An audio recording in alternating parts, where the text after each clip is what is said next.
નમસ્કાર દોસ્તો, soil solarisation એટલે કે માટીનું સૌરીકરણ જુદા જુદા રોગ, જીવાતો અને નીંદણના નિયંત્રણ માટે આપણે ઘણી બધી પદ્ધતિઓ અપનાવતા હોઈએ છીએ। એમાં સોઇલ સોલરાઇઝેશન છે એ એકદમ કેમિકલ ફ્રી છે, બિન ખર્ચાળ છે અને ઇકો ફ્રેન્ડલી છે।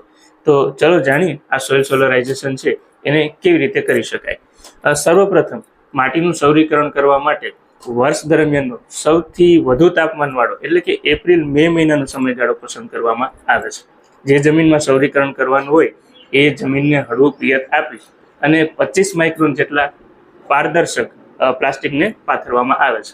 આ પ્લાસ્ટિકને છેડાની ભાગથી હવાચુસ્ત રહે એ રીતે ઢાંકી દેવામાં આવે છે અને 2 થી 4 અઠવાડિયા સુધી સતત પથરાયેલું રાખવામાં આવે છે।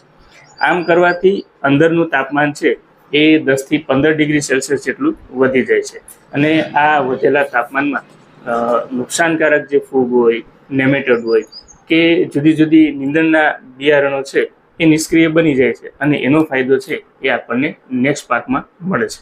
આમ સોઇલ સોલરાઇઝેશન કરવાથી આ જણાવ્યા મુજબના ફાયદાઓ આપણને મળે છે।